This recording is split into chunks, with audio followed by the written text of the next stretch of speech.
Empiezo por agradecer a la Unión Colegiada del Notariado Colombiano y a UNOVOC por invitar a Heico al taller de nuevas tecnologías. Muchas gracias.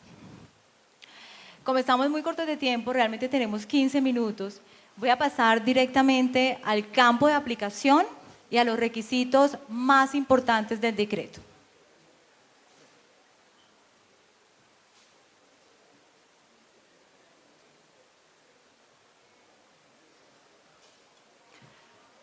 Campo de aplicación. Bueno, el decreto 1072 de 2015 es una compilación de las diferentes normas en salud ocupacional y seguridad industrial.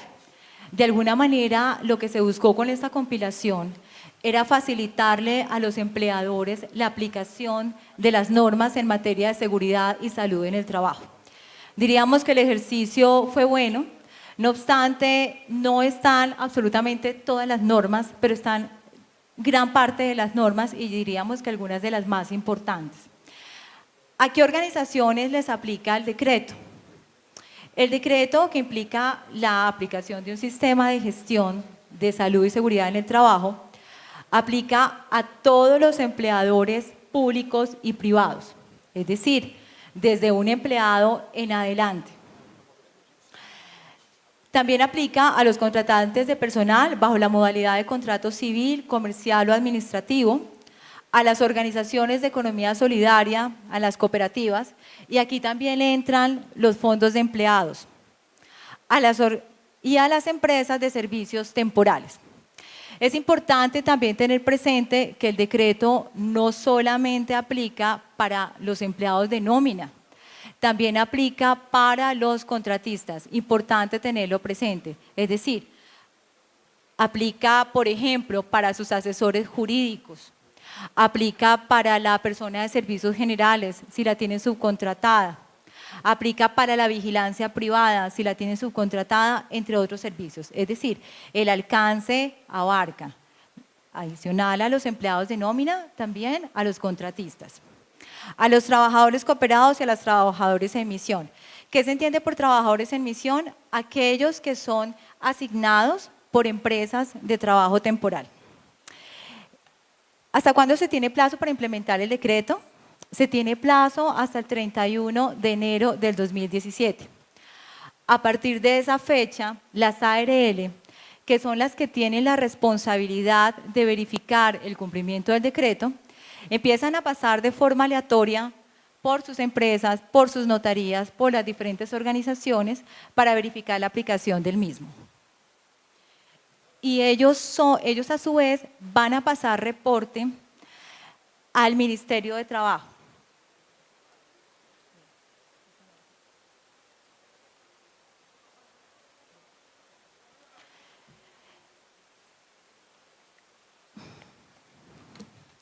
La aplicación del decreto se basa en el ciclo PHBA, es decir, primero se realizan actividades del planear. Por ejemplo, como actividades del planear hay que definir una política de seguridad y salud en el trabajo, unos objetivos, hay que definir unos indicadores de gestión, y cuando hablamos de indicadores de gestión es importante tener en cuenta los indicadores que exige la ley. ¿Cuáles son esos indicadores? Deben tener indicadores de accidentes de trabajo, enfermedades laborales, es decir, de morbilidad, indicadores de ausentismo de los 2 últimos años, es decir, estamos hablando 2015-2016. Se debe definir también un plan de trabajo anual y un plan de capacitaciones también anual. Las actividades del hacer, pues básicamente es ejecutar las disposiciones planificadas, es decir, se van a levantar una serie de procedimientos, de instructivos, de manuales, y hacer pues básicamente implica obviamente cumplirlos, y me parece importante decir esto porque de pronto muchos empresarios piensan que con el solo hecho de tener la consultoría ya cumplen con el requisito del decreto, y eso no es así. La documentación es casi como el 50% del decreto, pero el otro 50% es la implementación. Y de hecho, cuando a ustedes los visiten las ARL, que son las responsables de verificar el cumplimiento del decreto, le van a dar ante todo importancia a la implementación, es decir, que tengan los registros que el decreto exige. Actividades del verificar. Se debe realizar auditoría. Respecto a esto, considero importante también que se tenga claro que es importante que prime el principio de independencia de criterio, es decir, el que los asesora para implementar el decreto no debería ser la misma persona que audita, porque pues no deberíamos juzgar nuestro propio trabajo. Bien. Y actuar básicamente es, dependiendo pues de lo que se encuentre en la auditoría, pues hay que definir acciones correctivas, preventivas y de mejora.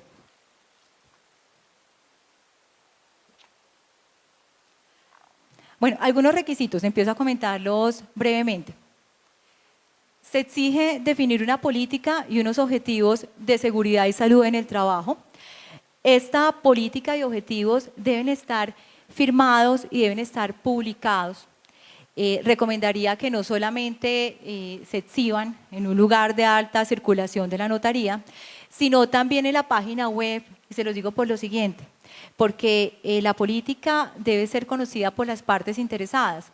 ¿Y cuáles son las partes interesadas? Sin duda alguna, bueno, el mismo empleador es una parte interesada, los empleados son una parte interesada, pero también lo son los contratistas, también lo son los usuarios. Entonces, si la tienen en la página web, pues se garantiza, digamos, una mayor visibilidad también.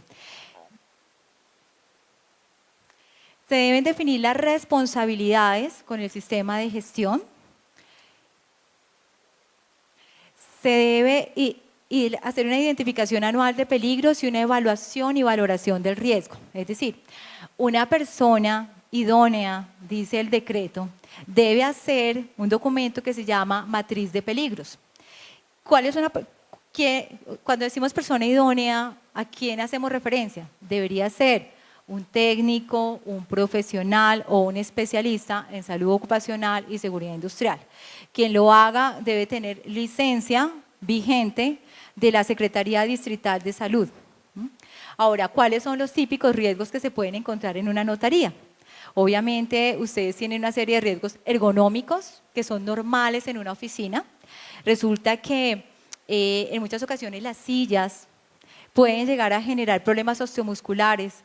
El hecho de tener bajos unos monitores puede generar también problemas osteomusculares, porque el monitor debería encontrarse a la misma altura de la vista. Cuando nos sentamos deberíamos formar aquí un ángulo de 90 grados, pues entre muchos otros aspectos de ergonomía que parecieran una nimiedad, pero al final terminan afectando la salud y con ello la productividad de los trabajadores. En esa evaluación de peligros, además de riesgos ergonómicos, también hay riesgos de infraestructura. ¿Cuáles son los típicos de una oficina? Los típicos riesgos que encontramos en las oficinas son riesgos eléctricos, ¿sí? Normalmente vemos que los cables no están amarrados o encauchetados. No aparecen señales de peligro, por ejemplo, en los tableros eléctricos. En ocasiones lo que falta es iluminación en unas escaleras o faltan antideslizantes, que también podría aparecer aspectos que al final no tienen mayor trascendencia, pero esas son fuentes de accidentes de trabajo. Bueno, los riesgos también pueden ser riesgo público. Riesgo público para ustedes las notarías. ¿Por qué riesgo público para las notarías? Porque obviamente ustedes atienden público y por tanto están sujetos a agresiones físicas y verbales según nos hemos ido encontrando en las diferentes notarías. De modo que ahí también hablamos de un riesgo psicosocial. Están atendiendo público, el público los presiona permanentemente y estamos encontrando que en las organizaciones que atienden público hay un alto riesgo psicosocial. Bueno, esta matriz debe ser actualizada con una periodicidad anual. Y ustedes dirían, ¿pero por qué? Si vino un experto y me la levantó. Eso es importante porque pues, se pueden dar cambios durante el año que dan lugar al cambio de la matriz. Ejemplo, para las notarías que van a cambiar de sede. Es importante hacer esta revisión y de hecho lo exige el decreto, porque no es lo mismo tener una notaría ubicada en el Chicó a tener una notaría ubicada, por ejemplo, en el centro.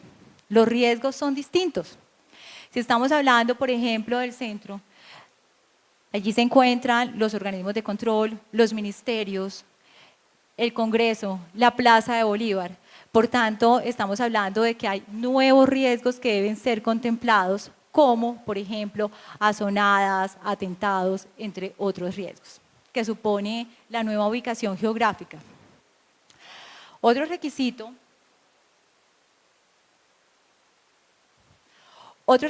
que exige la norma es el informe de las condiciones de salud. Resulta que los empleadores deben realizar exámenes de ingreso. Antes de que el personal se vincule a la organización, deben tener exámenes de ingreso. Deben realizar exámenes médicos periódicos, es decir, entendamos por eso una vez al año, y exámenes médicos de retiro. En cuanto al examen médico de retiro, es cierto que no es posible obligar a un empleado a que se realice ese examen, pero en este caso es importante que ustedes, como mínimo, queden con un registro de que le solicitaron que se realizara el examen médico. También se debe tener el perfil sociodemográfico.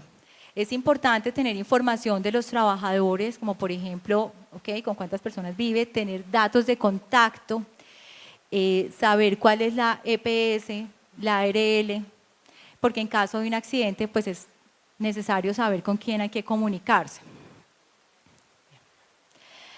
Otro requisito de la norma.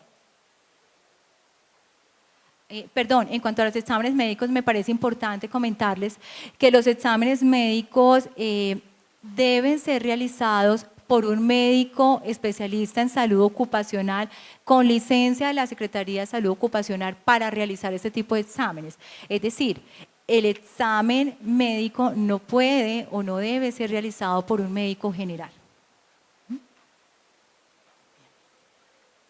¿Perdón?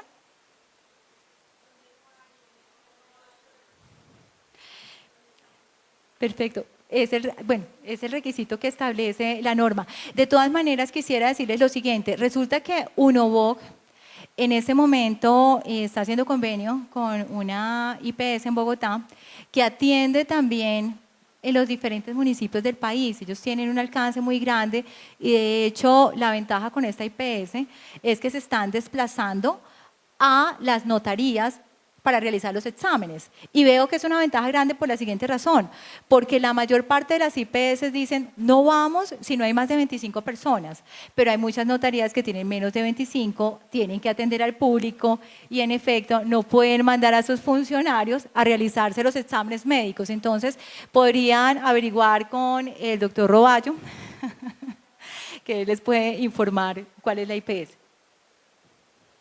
Se debe establecer un plan de trabajo anual. En este plan de trabajo anual se deben incluir actividades como los exámenes médicos periódicos, también las inspecciones que hay que realizar, porque deben realizarse inspecciones de botiquines, inspecciones de extintores, inspecciones de los puestos de trabajo como tal, inspecciones locativas en general. Entonces, estas también deben ser planeadas en este plan de actividades. También los simulacros, deben participar en simulacros. El 26 de octubre, tuvimos la jornada del simulacro distrital, vale la pena que se involucren también con esas jornadas, porque lo deben tener. Bien.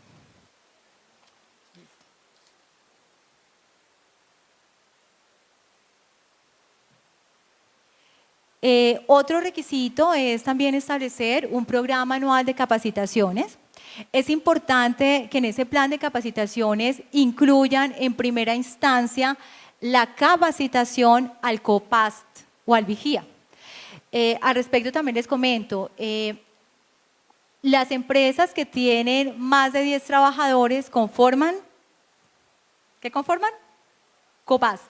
Y las empresas que tienen menos de 10 trabajadores conforman vigía.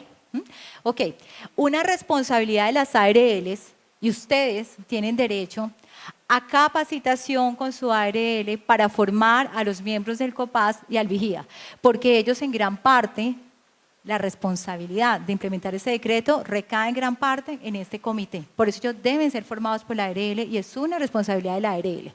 De hecho, aquí se maneja un concepto que es el concepto de reinversión. Es decir, como ustedes están aportando todo el año, al final tienen derecho también, por ejemplo, a unas horas de capacitación.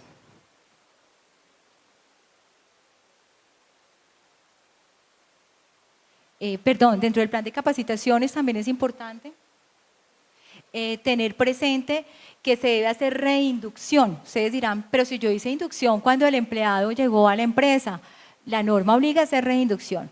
¿Por qué es importante la reinducción?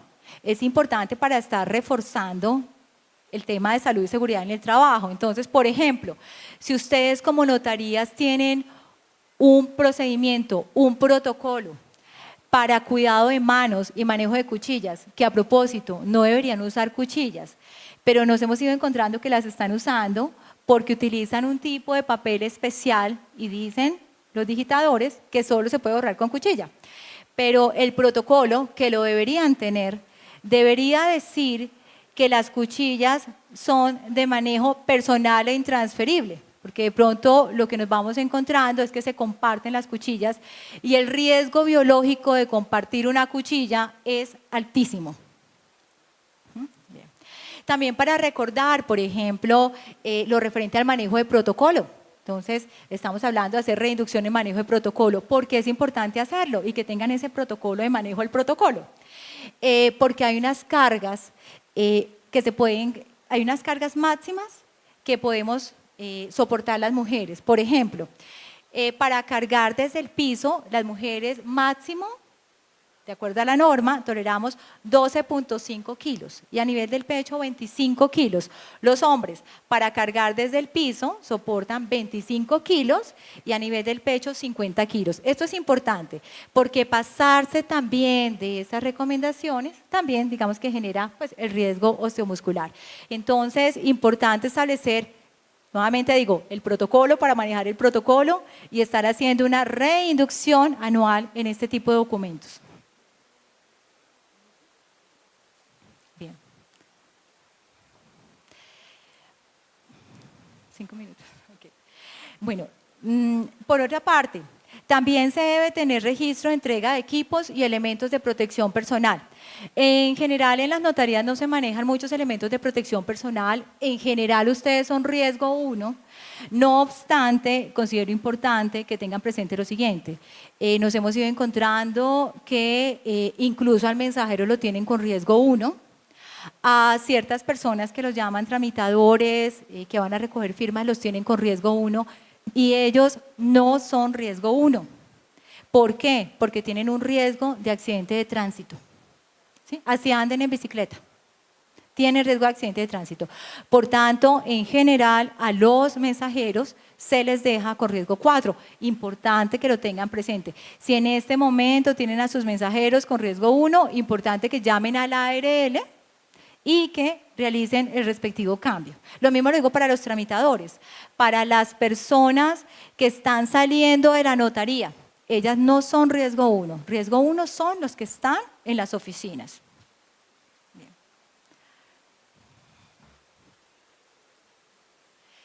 Importante también contar con protocolos de seguridad y fichas técnicas. Las fichas técnicas cuando apliquen, pero sin duda alguna aplican. Por lo menos hablamos de servicios generales, la señora o el señor de servicios generales maneja químicos como hipoclorito, por ejemplo, por tanto está sujeta a riesgo químico. Pero si hablamos de las tintas de las impresoras en general son altamente contaminantes. Y esto es muy importante. Ustedes deben revisar las fichas técnicas de los toners de sus impresoras, porque es probable que esa ficha técnica les establezca una disposición especial de ese residuo. Eso no se puede ir a la basura, ¿sí? Como cualquier residuo. La autoridad ambiental ha autorizado unos operadores de RESPEL. RESPEL son residuos peligrosos. Muy importante, miren la ficha técnica de sus impresoras y verifiquen si realmente corresponde a material peligroso y si es así, deben llamar a una empresa, certificada por autoridad ambiental para el manejo de RESPER, que estamos diciendo que son residuos peligrosos.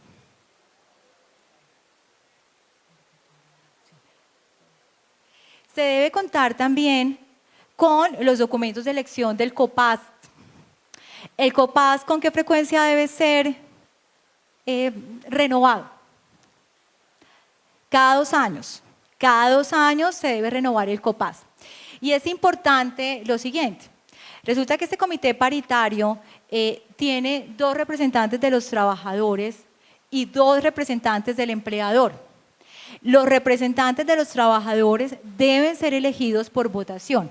Entonces, al respecto, es importante que ustedes tengan el acta de convocatoria para la elección del COPAS y ya durante la elección deben tener un acta de apertura de elecciones, un acta de cierre de elecciones, un acta de escrutinio y estas actas deben ser firmadas por los jurados.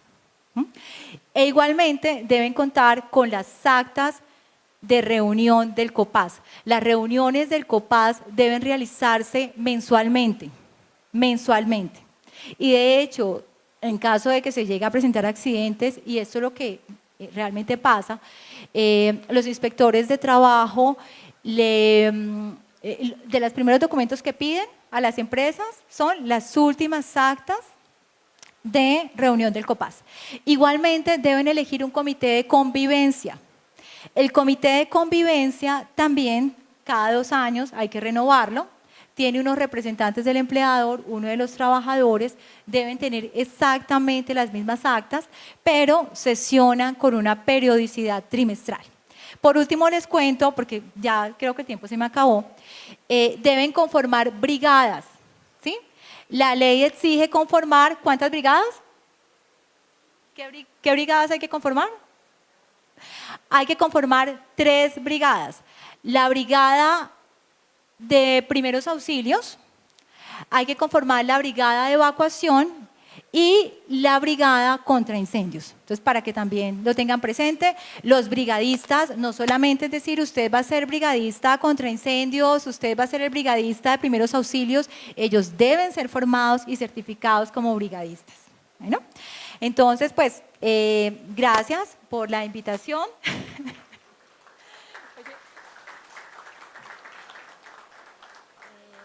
Bueno, yo diría que ya al final les dejo mis datos de contacto, cualquier cosa, información adicional o eso es, cualquier información adicional, cualquier inquietud. ¿Perdón? El teléfono ahí está. Bueno, Diana España, mi nombre es Diana España.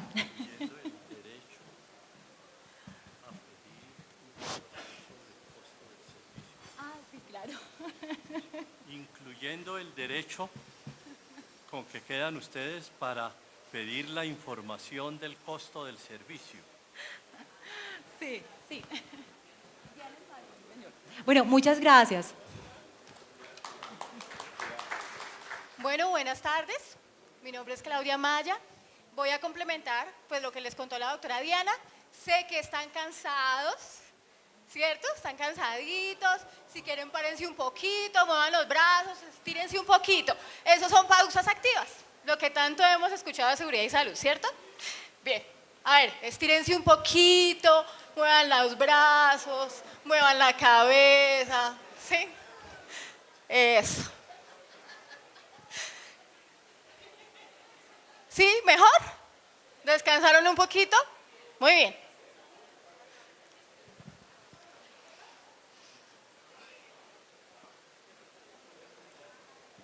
Muy bien, vamos a hablar rápidamente de esto, ya que gracias a la doctora Diana revisamos el tema de la norma, hay un decreto. ¿Qué tanto han implementado ustedes de seguridad y salud? ¿Han tenido la oportunidad ya de hacerlo? ¿Ninguno? ¿Están crudos? ¿Ustedes sí ya? Muy bien. El plazo está corto, ojo con eso por favor, les queda poco tiempo. Pónganse pilas, este es un tema denso que de pronto es un poquito aburrido, ¿cierto? Porque es plata. Hay que meter recursos, es tiempo, participación de todo el mundo, pero es obligatorio. Entonces nos vamos a exponer a un montón de riesgos que no valen la pena si no empezamos a actuar desde ya. Bueno, les queda poco tiempo. Entonces una recomendación grande es que de inmediato empecemos a trabajar sobre eso. No les voy a hablar del decreto. Vamos a pasar esto rápidamente. Estas son algunas definiciones que ustedes van a estar escuchando todo el tiempo en el tema de seguridad y salud. ¿Qué el riesgo? ¿Qué cuáles son mis peligros? Como comentaban antes, uno de los principales riesgos de las notarías es el ergonómico y el psicosocial. Hay otro tipo de riesgos físicos, biológicos, públicos y demás. Pero ¿qué tiene de ventaja el sistema? Aquí están, vean los riesgos que les comentaba. ¿Ustedes creen que tienen riesgo biológico? ¿Ustedes creen que tienen riesgo biológico? ¿Sí o no? Por ejemplo, lo que estaban hablando de la cuchilla, claro que sí. ¿Ustedes creen que tienen otro tipo de riesgo en las zonas donde de pronto la humedad es muy alta? ¿Qué notarías nos acompañan de zonas con humedad así fuerte, en que hay muchos insectos? ¿Ustedes de dónde vienen? ¿Señora? De Orito, por ejemplo. ¿Hay riesgo biológico? Pero por supuesto. ¿Qué es lo importante de este sistema? Que se personalice para cada una de las notarías. No podemos tener una guía general. Hay bases, claro que sí, ¿cierto? Sabemos que todas tienen el riesgo ergonómico y el riesgo psicosocial, ya lo sabemos. Pero hay que entrar a mirar cada una de sus notarías, qué condiciones hay. Por ejemplo, ¿de qué notaría nos acompaña? Ah, muy bien. ¿Cuántas personas hay en su notaría? 6 personas. Hay notarías de 6 personas, mayores, menores, rango de edad más o menos medio. Muy bien. Señora. Exactamente, muy bien.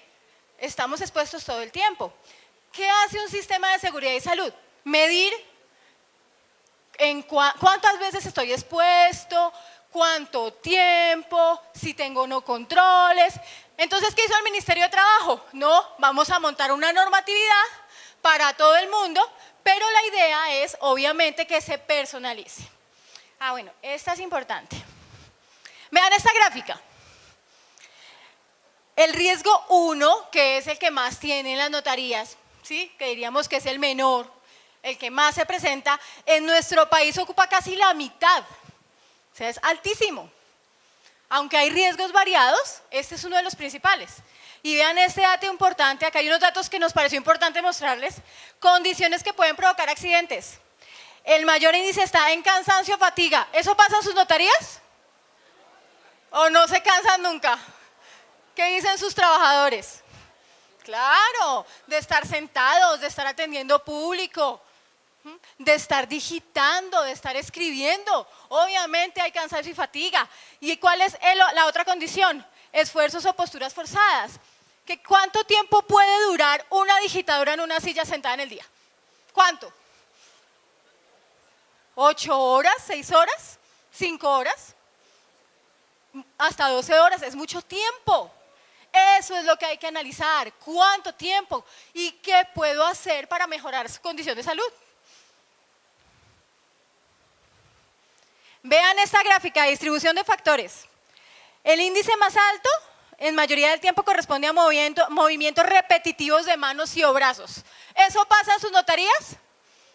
¿En qué? ¿Haciendo qué? Digitando, ¿cierto? Firmando ustedes, todo el día están firmando. ¿Ustedes no creen que eso es un riesgo laboral? ¿Cierto que sí? Todo el tiempo lo están haciendo, son movimientos repetitivos. O al final de la tarde ustedes no están ya cansados de la mano. ¿Sí hacen ejercicios? ¿Sí les han enseñado pausas activas? Eso es parte de un sistema de seguridad y salud. ¿Qué riesgos hay? ¿Cómo puedo trabajar? Un ejercicio muy fácil, hagan esto, descansen sus manos. Inclusive las personas con el solo uso del celular, que ahora todos usamos el celular todo el tiempo, ya tenemos unos riesgos en las manos. ¿Bien? Vean, esta es una estadística de las enfermedades laborales entre el 2012 y 2015 de una encuesta nacional de condiciones de seguridad y salud en el trabajo. Las líneas que aparecen, las que se ven muchísimo, no sé si ustedes alcanzan a ver, corresponden a lesiones musculoesqueléticas. Son estadísticas de los últimos 4 años que dicen que la gente de qué se enferma más, la gente de qué se enferma más en sus trabajos, de las lesiones, exacto, de su físico, de tanto estar sentado, o resulta, ¿quién le dice a una señora que lleva 30 años digitando, venga, ya no puede poner el directorio debajo de la pantalla, tiene que ponerla derecho? ¿Quién le dice? ¿Quién la obliga? Si lleva 20 años haciéndolo de la misma manera. Es difícil, este no es un tema fácil, no es un tema como un sistema de calidad. ¿Ustedes tienen sistema de calidad alguno en sus notarías? Muy bien. De pronto la diferencia es que el sistema de calidad va más a los procesos. Esto va a la gente. Hay que trabajar con cada persona. No le puedo pedir lo mismo a un recién salido del colegio que de pronto contraté para que digite, ¿cierto? A una señora que de pronto lleva 20 años. Es muy diferente. El tema de los exámenes, como lo comentaba la doctora Diana, es fundamental. Primero, para que se protejan, ustedes deben protegerse. Protejan su notaría. ¿De qué la deben proteger? De una demanda, de una enfermedad laboral. No sé si han escuchado las multas, ¿a cuánto ascienden? ¿Cuánto creen ustedes que vale una demanda laboral por una enfermedad? ¿A cuánto puede llegar? Una cifra X, ¿qué dice usted? Más o menos. 100 millones dicen por ahí, ¿qué más? ¿A cuánto? Una cifra X, a ver, una persona que se gane en promedio 1 millón de pesos mensuales, ¿cuánto puede llegar a ser una demanda? Por ejemplo, les cuento que se sacó como un cálculo por encima y resulta que puede ascender a 1.300 millones de pesos. ¿Ustedes podrían costear eso? No. Es muy difícil, porque es que cuentan, si alguien por una enfermedad laboral, Dios no lo permita, muere, tenía, no sé, 30 años, estoy diciendo algo exagerado, pero bueno, pues cuentan su vida laboral de los 30 a su expectativa de vida, si tenía hijos, demandan los hijos, demanda la mamá, demandan los hermanos, demanda todo el mundo. ¿Sí? Protéjanse, esa es la idea del sistema de seguridad y salud. ¿Para qué sirve? Se basa en los riesgos críticos. Puede que el riesgo crítico, ¿de qué notaría es usted, señor? Muy bien, notaría única Uribe Meta. ¿Cuál cree usted que es el principal riesgo de su notaría? Laboral.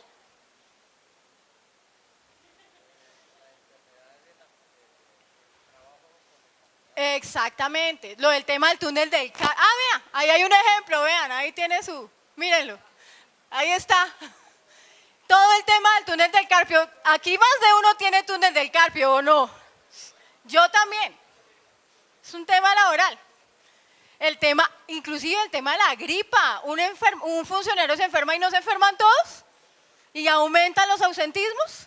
Es una realidad. Entonces se basa en el riesgo específico de ese lugar. Esa es la ventaja. Establece controles clave. Entonces, si mi riesgo es que los pique cierto parásito y tengan todos cierta enfermedad, ¿cómo lo puedo prevenir? Pues los vacuno de pronto, ¿cierto? O hago jornadas de salud, o los capacito. Si mi riesgo es ergonómico, pues los formo, hacemos la pausa activa, que fue lo que hicimos ahorita, o la pausa pasiva. ¿Sí han escuchado la pausa pasiva? ¿No? Pues una persona que todo el día está en movimiento, ¿cómo le pido yo una pausa activa? Le pido una pausa pasiva, quédese quieto un poquito, descanse. Y cuando no hacen nada, pues bueno, se estresan igual. Bueno, mide, hay información objetiva. ¿Ustedes tienen idea de cuál es el nivel de ausentismo de sus notarías? ¿Tienen una cifra? ¿Y cuál es la causa principal de enfermedad? No, ¿cierto que uno nunca mide eso? Uno nunca lo mira. Este sistema sí lo permite. ¿Por qué se enferman? ¿Cuál es la principal razón? ¿Por qué faltan tanto a trabajar? ¿Por qué todo el tiempo le duele la mano, le duele la espalda, le duele la cabeza? Eso hace este sistema. E incentiva a los colaboradores. Mire, créanme, nosotros tenemos ya una buena experiencia implementando sistemas de seguridad y salud. Y es muy diferente cuando hasta la señora de los tintos siente que es parte importante. Porque la escuchan, y usted por qué lleva la bandeja así, usted qué químicos utiliza, se siente importante, motiva a los trabajadores. vamos a pasar.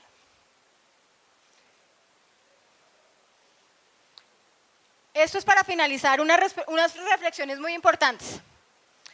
Realmente es un beneficio. Siempre que a uno le dicen algo, lo tiene que hacer, eso no es muy placentero, ¿cierto? Ah, me toca implementar un sistema de seguridad y salud, me toca pagarle a un consultor, me toca mandar a hacer exámenes médicos. Como decía la señora ya, hay sitios en que no tienen los médicos especialistas, pero me toca. Pero si usted lo ven de fondo, realmente es un beneficio. ¿Por qué? Les va a disminuir la enfermedad laboral, ustedes van a motivar a sus trabajadores, ustedes mismos van a poder hacer cosas para que el ausentismo baje. Hay muchos beneficios, realmente lo es si lo hacen juiciosos. No basta con documentar, ojo con eso, cuídense mucho en que hoy en día les dicen, no, tranquilos, yo voy y les hago una matriz de riesgos, yo voy y les hago su programa, yo voy y les hago los documentos que pide la norma. Eso no es suficiente, eso es para empezar nada más. Realmente el sistema se ve cuando anda, cuando realmente lo implementé. Entonces, ojo, no piensen que solo lo documentan y queda listo, no. Hay que hacerlo, hay que trabajarlo. Es un tema permanente, ya no es porque el plazo se venció en enero y yo en febrero lo tengo listo, pues resulta que ya es para siempre. Siempre lo vamos a tener que manejar, siempre va a haber un programa, ya no lo puedo dejar. Implementenlo bien, arranquen bien para que después no se les convierta en un dolor de cabeza.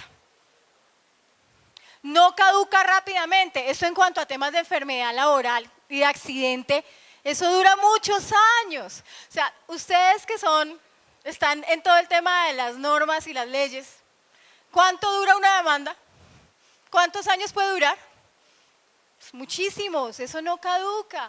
Resulta que puedo tener un trabajador, no desarrolló la enfermedad en la notaría, pero resulta que a los 10 años, en otro lado, haciendo otra cosa, desarrolló la enfermedad, pues cuando se vaya a hacer la investigación, se devuelven y revisan en dónde trabajó, qué exámenes le hicieron, allá estuvo con algún riesgo, claro. Eso no caduca rápidamente, eso lleva su tiempo. No es un gasto, sino una inversión. Véanlo como eso, apóyense mucho en sus ARLs en cuanto al tema documental, pero sí es importante que cuenten con unas asesorías adicionales para que no la embarren. Para que no vayan a hacer más de lo que tienen que hacer, ni vayan a medir riesgos que no tienen que medir, sino que se enfoquen en lo que de verdad tienen que hacer. Ese es un dato real, cada 15 segundos un trabajador muere en el mundo a causa de accidentes o enfermedades laborales relacionadas con el trabajo. Aunque el riesgo de ustedes es mínimo, es el riesgo 1, el riesgo está y hay que trabajarlo. Eso es, los invitamos a que vean el tema, no lo vean tan aburrido y tan tedioso y tan harto, es un tema bonito, es un tema de mejora de la calidad de vida de su gente, que muy seguramente ustedes los quieren mucho, a todos sus trabajadores.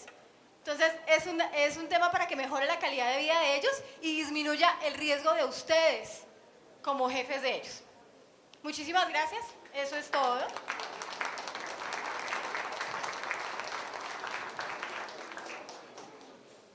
Cualquier dato también acá van a tener los datos de nosotros, por si necesitan alguna cosa adicional, alguna asesoría, con muchísimo gusto. Muy amables. Ustedes preguntarán, ¿por qué este tema? Porque tenemos que implementarlo. Y resulta que si se hace individualmente es muy costoso. La Unión de Notarios de Bogotá, la seccional de Bogotá, ha trabajado con una propuesta que es la que tiene la doctora Diana España, gerente de JAICO, y hay otra propuesta de Claudia Marcela Maya, que es la gerente de BPAD, para que ustedes las contacten, miren a ver cuál de las mejores opciones son, porque les repito, individualmente muy costoso. Lo único que yo sí le pido cuando se acceda a la información a las dos representantes es que nos digan con cifras qué es lo que hay que pagar, porque cuando uno le dicen, a manera de ejemplo, vincularlos y prepararlos para implementar el sistema de gestión de seguridad y salud en el trabajo, por decir algo, vale 2 millones de pesos, pero hay que pagar el examen individual por cada funcionario, y las notarías donde tienen 15, 20, 30, 40 funcionarios resulta que al final va a resultar la implementación en 15, 18, 20 millones de pesos y eso hay que hacerlo muy claro. Mi respetuosa solicitud es que cuando den la información digan, mire, estos son los honorarios y esto más representa los exámenes de los empleados de la notaría porque tienen que ser sometidos a exámenes. Es otra situación muy difícil para implementar por los costos. Si al final vemos, problemas del tiempo, que pudiéramos hacer un gran paquete, es decir, para todas las notarías y que pudiéramos bajar costos al máximo, inclusive las dos empresas pueden entrar a hacer un pool bajo el mismo precio, bajo los mismos parámetros, porque sería lo mejor que tomáramos en paquete todo el notariado porque tenemos que cumplirlo. Esa es la razón de este tema, esa es la razón de ese tema. Gracias.